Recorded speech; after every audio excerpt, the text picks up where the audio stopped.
Assalamualaikum warahmatullahi wabarakatuh. Alhamdulillahirabbil alamin. Puji syukur senantiasa kita panjatkan kehadirat Ilahi Rabbi atas segala karunia-Nya kepada kita semua. Salawat dan salam kita sampaikan kepada junjungan kita Nabi besar Muhammad sallallahu alaihi wasallam yang dengan penuh cinta kasih menyampaikan risalah Islam kepada umat manusia di muka bumi ini. Nah, pemirsa, Mata Air sebagai Anda yang berada di Bandung dan sekitarnya, kembali Mata Air akan memberikan kesejukan pada Anda pada kesempatan pagi hari ini. Dan kita akan bersama-sama untuk membahas tema kita terkait dengan orang tua kita, ibu kita, kekuatan doa ibu. Bersama narasumber kita, Dr. Aam Amiruddin MSI. Assalamualaikum Ustaz. Waalaikumsalam warahmatullahi wabarakatuh. Ya, Ustaz Aam, hari ini kita ngobrol tentang ibu ya. Ya. Khusus terkait dengan kekuatan doa ibu. Nah, saya jadi teringat gini Ustaz. Kan ada cerita-cerita lama tuh, Malin Kundang gitu kan. Tiba-tiba dikutuk jadi batu. Kalau di Jawa Barat Tangkuban Perahu ya. Perahu. Itu juga terkait dengan ibu gitu. Ya. Nah, ini cerita legenda, tetapi ternyata legenda-legenda ini lebih banyak memang kelihatannya pengaruh dari ibu nih. Dibandingkan dengan kayaknya nggak ada ya doa bapak kemudian dikutuk jadi apa gitu. Nah, dari hasanah-hasanah literatur klasik dan juga cerita-cerita legenda ini, ternyata ibu itu memiliki kekuatan yang sangat luar biasa. Nah, justru kesempatan pagi inilah kita akan berbagi dan kita juga ingin menyampaikan barangkali di antara pemirsa yang sekarang sedang punya masalah dengan ibunya nih. Nah, ini perlu kita sampaikan juga nih Ustadz, bagaimana apa yang memahami ibu dan juga kekuatan doa ibu. Silakan. Ya, bismillahirrahmanirrahim, para pemirsa. Kalau kita cermati di dalam kitab suci Al-Quran itu memang posisi ibu nampaknya sedikit berbeda dengan ayah. Ketika Allah berfirman dalam surat Luqman, kewajiban kita berbuat baik kepada kedua orang tua, ibu itu disebutkan secara detail penderitaannya. Ketika Allah berfirman, a'udzubillahi minasyaitonirrajim, wa wassaynal insana biwalidayhi hamalathu ummuhu wahnan ala wahnin wa fisaluhu fi amain anishkurli waliwalidayka ilayyal masir. Kami wasiatkan, kami wajibkan kepada anak untuk berbuat baik kepada kedua orang tuanya. Ibunya telah hamil dalam keadaan lemah bertambah lemah, ibunya pernah menyusui dan menyapihnya, hendaklah kalian bersyukur kepadaku dan bersyukur kepada kedua orang tuamu. Kalau kita cermati ayat ini jelas bahwa kita diwajibkan untuk berbuat baik kepada kedua orang tua. Tentu kedua orang tua itu ayah dan ibu. Hanya kalau ibu, penderitaannya disebut. Ibunya telah hamil dalam keadaan lemah bertambah lemah, pernah menyusuinya. Karena Mas Agus, ini dua pekerjaan yang hanya bisa dilakukan oleh perempuan, oleh ibu, hamil dan menyusui. Ya. Ada orang tinggi besar ya nggak bisa hamil. Kalau laki, ada orang perempuan yang kurus, pendek, bungkuk bisa hamil. Jadi memang yang namanya ibu itu khasnya adalah dia hamil, dia menyusui. Makanya Allah menyebutkan penderitaannya. Nah, kemudian kita lihat juga ada keterangan yang sangat populer, al-jannatu tahta aqdamil ummahat. Surga itu di bawah telapak kaki ibu. Walaupun tentu saja ibu yang mana yang di telapak kakinya ada surga. Ini isyarat bahwa memang ibu itu dalam kehidupan memiliki peranan yang lebih tinggi sebenarnya dari ayah. Ketika Rasul ditanya, ya Rasulullah kepada siapa harus berbakti? Rasul menyebut ibumu, ibumu, ibumu, ayahmu. Ini semua mengisyaratkan bahwa memang posisi ibu itu, biar ini juga catatan bagi kita-kita kaum ayah ya, laki-laki, bahwa walau bagaimanapun istri kita yang merupakan ibu dari anak-anak kita, itu posisinya 3 level lebih tinggi dari kita sebagai ayah. Nah, itu sebabnya ada kaitan juga dengan masalah kalau terjadi perceraian. Kalau anak itu belum balik dan terjadi perceraian antara suami istri, maka di dalam ajaran Islam hadonah itu artinya pengurusan anak. Kalau anak itu belum balik, itu diurus oleh ibunya. Zaman Rasul ada seorang ayah yang dalam bercerai itu mengambil anak-anak yang belum balik oleh dia gitu, diambil oleh dia. Lalu seorang istri itu, si ibu itu datang kepada Rasul. Ya Rasulullah, saya bercerai dengan suami saya, tapi suami saya mengambil anak-anak. Lalu Rasul sebagai nabi dan sebagai hakim saat itu memanggil suaminya, mantan suaminya. Rasul hanya berkata begini kepada si ayahnya itu. Pernahkah kamu hamil? Pernah kamu merasakan sakitnya melahirkan? Pernahkah kamu menyusuinya? Gitu. Ketika Rasul bertanya hal itu, pasti jawabannya tidak. Pernahkah kamu hamil? Tidak ya Rasulullah. Yang hamil adalah istri saya. Pernahkah kamu menyusuinya? Tidak ya Rasulullah. Istri saya yang menyusuinya. Apa kata Rasul? Demi Allah, istrimu lebih berhak mengurus anak-anakmu. Jadi ini gambaran bahwa memang kita sebagai suami, sebagai laki-laki harus sadarlah bahwa walau bagaimanapun anak itu secara kudratinya lebih dekat sama ibunya. Nah, oleh sebab itu kepada kaum ibu sekarang harus diwaspadai, omongan-omongannya itu lebih mujarab daripada suami. Nah, jadi saya tadi menjelaskan dulu posisi latar belakang kedudukan ibu ya.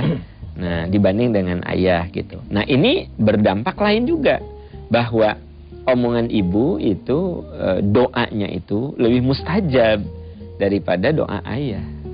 Omongan ibu lebih tajam daripada omongan ayah gitu. Makanya tidak salah kalau ada cerita-cerita legenda. Legenda itu selalu bercerita tentang anak yang durhaka kepada ibunya, bukan kepada ayahnya.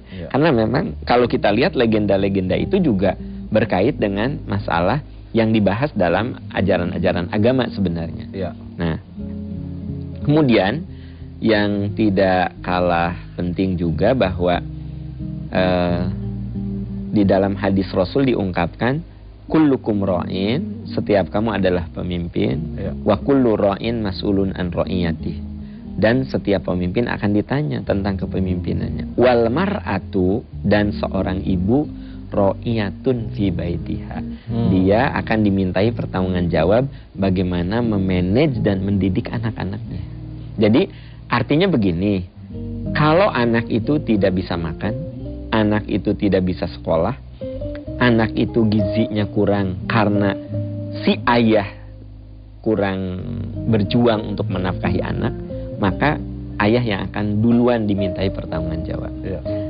Tapi kalau seorang anak tidak soleh, tidak pernah ibadah, jauh dari agama, maka yang pertama kali dimintai pertanggungjawab adalah ibunya. Bukan berarti ayah tidak dimintai pertanggungjawab, ayah juga dimintai pertanggungjawab, tapi yang paling bertanggung jawab gitu. Jadi kalau misalnya ada suatu pencurian, pembobolan di suatu perusahaan, yang paling pertama kali dimintai pertanggungjawab kan satpam, artinya bagian keamanan kan gitu. Bukan berarti karyawan lain tidak dimintai keterangan, tapi yang paling gitu. Nah, dalam kehidupan berumah tangga, ibu itu yang paling dimintai pertanggungjawab berkaitan dengan pendidikan anak-anaknya.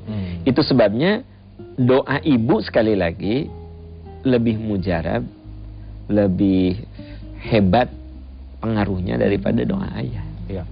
Itu berlaku sepanjang masa saat ya. Sepanjang masa. Walaupun mungkin sekarang kan begini, dengan kondisi yang sekarang kan kita melihat ada perubahan-perubahan dalam konteks kehidupan sosial masyarakat gitu. Dimana misalkan ibu untuk mencari nafkah misalkan tidak hanya sekarang patokannya ataupun kewajibannya hanya dilakukan oleh ayah, tetapi ibu juga sekarang ikut membantu. Nah, otomatis ketika ibu bekerja di luar, kan waktu ibu untuk mendidik tadi itu pasti tidak sebanyak ketika ibu itu tidak bekerja. Nah, apakah dengan demikian misalkan juga tanggung jawabnya akan berbagi nih? Jadi ibarat kan kewajiban mencari nafkah kan kewajiban suami. Sementara saya membantu suami. Kalau begitu kewajiban saya mendidik juga saya bagi juga dong tanggung jawab kepada suami gitu. Nah, ini terjadi hal yang seperti ini apakah memang mungkin terjadi juga atau tetap pada kondisi yang semula? Gitu? Islam itu agama yang menekankan prinsip keadilan. Kita tadi bicara dalam posisi 100% si ibu adalah ibu. Yang Mas Agus tadi tanyakan itu ada kasusnya lebih kontekstual. Memang diakui sekarang tidak sedikit istri yang ikut mencari nafkah. Sebenarnya juga ingin meringankan beban suami gitu loh. Nah, otomatis kewajiban itu jadi di-share juga, jadi dibagi juga gitu loh. Karena gini, kalau orang sudah berumah tangga, itu masalah kesepakatan itu penting. Jangan sampai ada yang terzolimi. Misalnya begini, ternyata setelah perjalanan kehidupan, yang pintar cari duitnya istri saya, misalnya. Saya itu kalau buka toko, jangankan untung ya, ternyata rukonya aja dijual. Kan gitu. Kalau istri saya, dia rukonya ngontrak, tapi ruko bisa terbeli. Jadi setelah dipelajari, saya itu kalau dagang selalu rugi. Jadi saya bukan pedagang ulung gitu loh. Sementara istri saya kalau dagang itu apapun, jualan apapun jadi duit. Kalau saya jadi rugi. Nah, akhirnya saya sepakat sama istri. Saya bilang, mah gini aja. Istri saya sih yang ngomong, ayah gimana kalau bagi tugas aja lah sekarang mah mama aja yang cari nafkah. Ayah aja yang di rumah masak. Karena saya misalnya jago masak ya gitu. Nyuci piring, kasarnya ya ngepel gitu. Ngantar anak sekolah, ngebimbing anak sekolah untuk belajar. Saya dan istri saya ada kesepakatan. Saya tidak merasa terzolimi dan terhinakan. Istri saya juga tidak merasa diperas ya, dieksploitasi. Maaf Mas Agus, jangan salah, sekarang banyak istri yang dieksploitasi oleh suaminya. Suruh kerja habis-habisan ya. Suaminya cuma judi, gaple, judi, gaple. Istrinya suruh kerja. Itu kan suami yang mengeksploitasi istri. Yang di rumah ada yang senyum-senyum juga. Ya. Jadi gini, istri saya tidak merasa dieksploitasi oleh saya. Saya juga tidak merasa dihinakan oleh istri saya. Jadi kita bertukar peran. Selama sepakat dalam Islam tuh boleh. Nah, tapi gini Ustaz, apakah ada kaitannya nanti ya dengan kemujaraban nih, misalkan dari doa nih? Karena misalkan sebagian tugasnya jadi berubah kan, harus oleh si ayah ya kan gitu. Ayah, dan akhirnya anak itu dekat kepada ayah. Dan juga lebih apa ya, memperhatikan apa kata-kata ayah.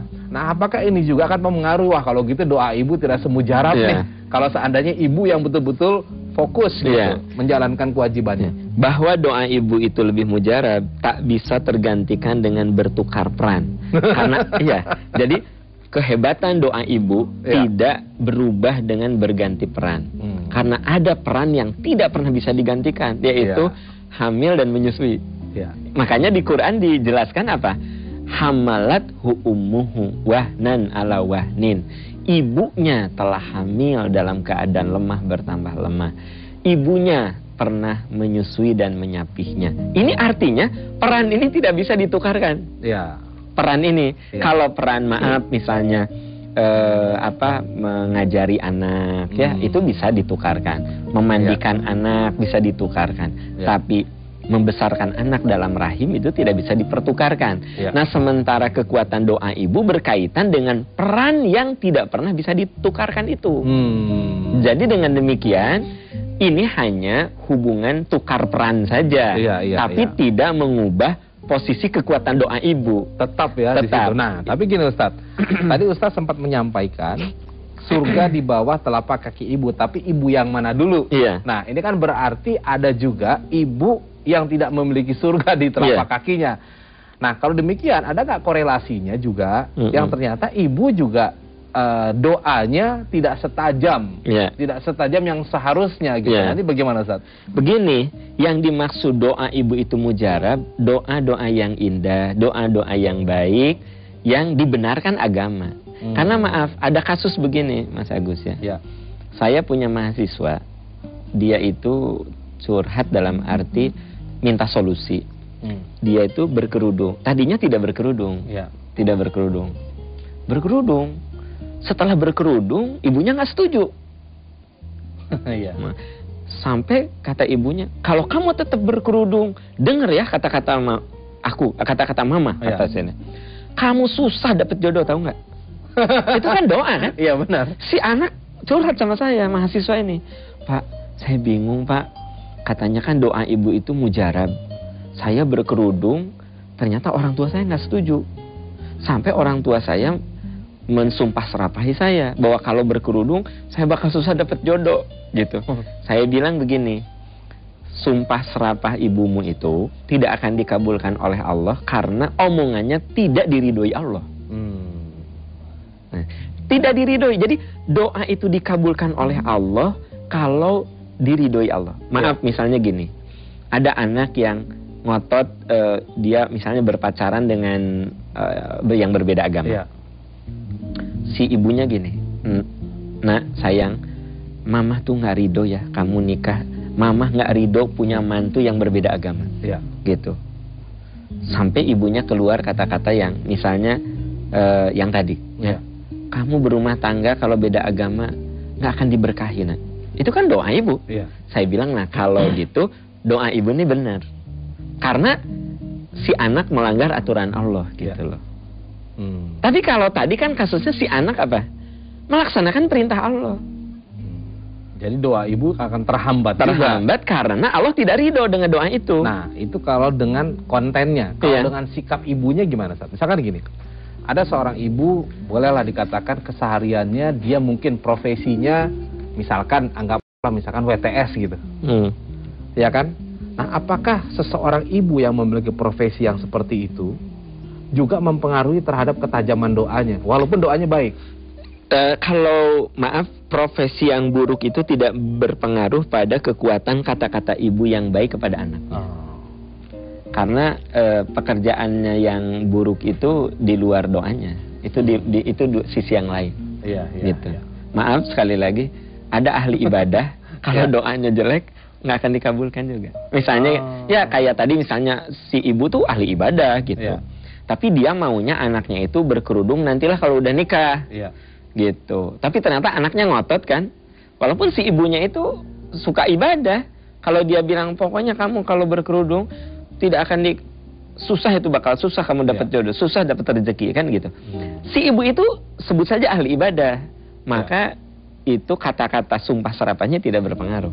Tapi sebaliknya, ibu yang satu lagi apapun penyebabnya, misalnya dia ahli maksiat gitu loh. Tapi doanya selalu baik sama anak. Nah, itu sebabnya ada nasihat dari Rasul untuk kita semua. Mau ayah, mau ibu, kata Nabi, jangan kamu bicara buruk tentang hartamu. Jangan kamu bicara buruk tentang keluargamu. Jangan kamu bicara buruk tentang anakmu. Khawatir itu jadi doa. Misalnya bicara buruk tentang kendaraan, tentang harta. Saya bawa mobil, mobil putut ini, hilang juga nggak apa-apa. Itu kan apa? Bicara buruk tentang harta. Rumah bocor gini, hancur ini mah. Itu bicara buruk tentang harta kan? Kalau benar hancur sedih juga. Motor butut hilang juga nggak masalah. Bener hilang nangis tuh. Jadi jangan bicara buruk tentang hartamu. Jangan bicara buruk tentang keluargamu. Itu sebabnya suami tidak boleh ngomongin keburukan istrinya. Gimana istrimu? Parah, bentuknya nggak jelas. Body udah nggak jelas, wajah nggak dirawat. Parah lah istriku. Nggak boleh gitu. Itu bicara buruk tentang istri nggak boleh. Bicara buruk tentang suami juga nggak boleh. Gimana suamimu? Nggak tahu tuh, segala penyakit juga ada. Kayaknya bentar lagi mati deh. Nah, itu nggak boleh bicara buruk tentang keluarga. Dan tidak boleh bicara buruk tentang anak-anak. Kamu tuh nakal ya, pembangkang ya, bodoh ya. Itu bicara buruk tentang anak. Nggak boleh. Gitu. Tidak perlu dan tidak boleh melakukan hal itu. Sayang, kamu matematika nilainya berapa? 5 mah? Bodoh kamu. Nggak boleh. Itu bicara buruk. Sayang, kamu matematika nilainya berapa? 5 mah? Oh 5, mama dulu pernah 3. Tapi mama belajar. Akhirnya mama nilainya jadi 7. Kamu 5, bisa 10 nak, asal belajar sungguh-sungguh. Anak mama pintar. Asal belajar nak, itu namanya bicara baik. Gitu. Bicara baik.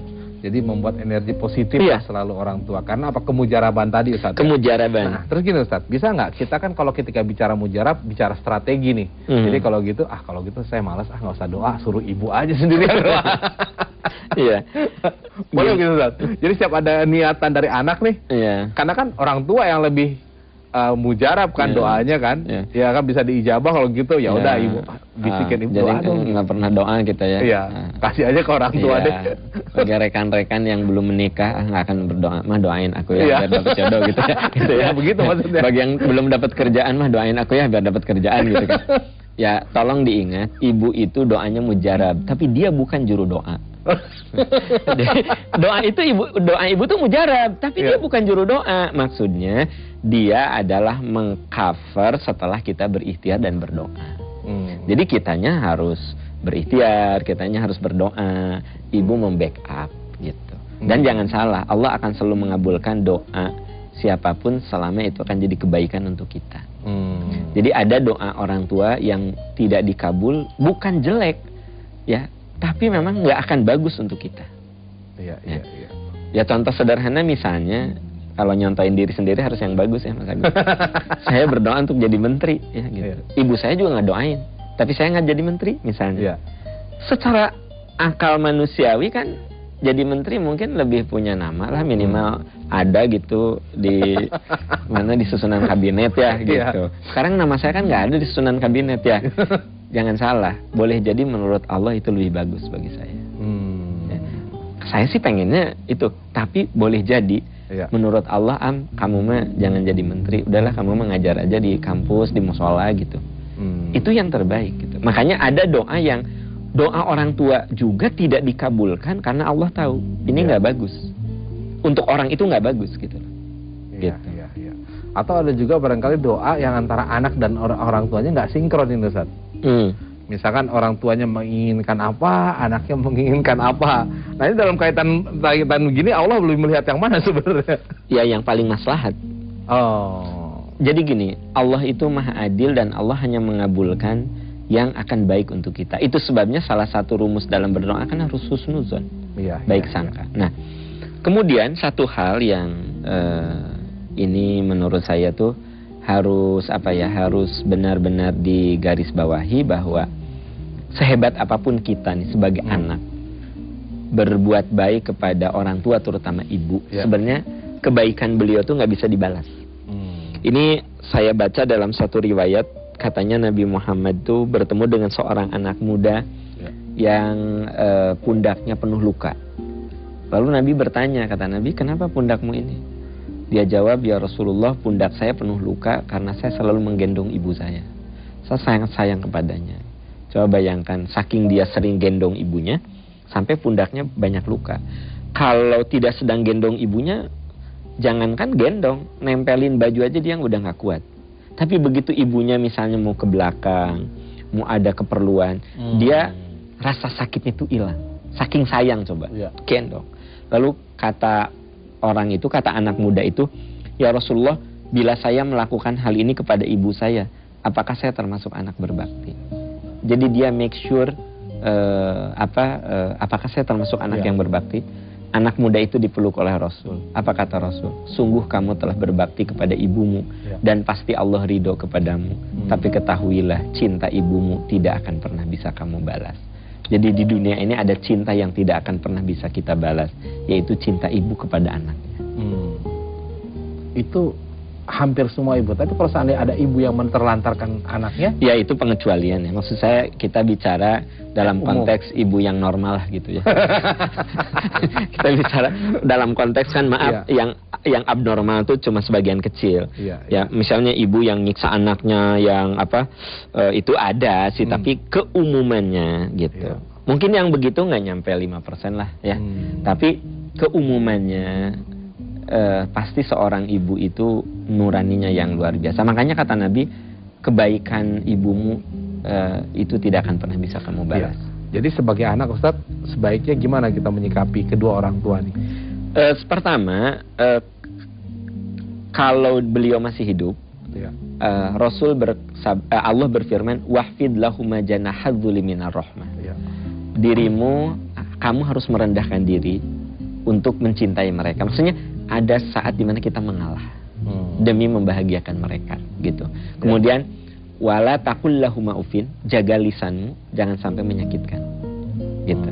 Jadi kalau orang tua kita masih hidup, perilaku kita ada saat untuk hal-hal tidak prinsipil kita ngalah.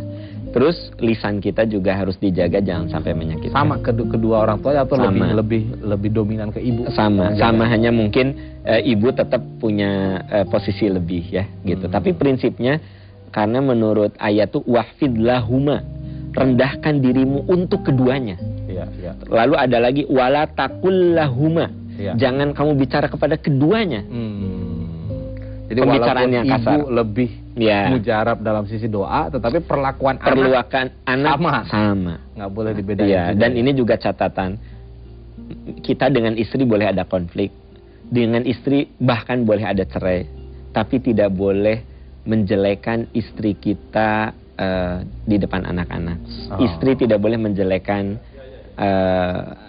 suami di depan anak-anak. Ya. Jadi selalu ayah dan ibu itu mulia di depan anak-anak. Itu tugas orang tua. Ya, baik Ustaz, terima kasih. Walaupun nanti mungkin akan ada pertanyaan lagi ya di barangkali bagaimana sih, apakah itu termasuk hal yang kamuflase dalam kehidupan gitu ya. Nah, tapi insya Allah di lain waktu kita akan perpanjang lagi. Terima kasih pemirsa, mohon maaf bila ada hal-hal yang kurang berkenan, dan insya Allah kita akan berjumpa kembali dalam Mata Air dengan episode ataupun pembahasan tema-tema yang lain. Wabillahi taufiq wal hidayah. Assalamualaikum warahmatullahi wabarakatuh. Waalaikumsalam.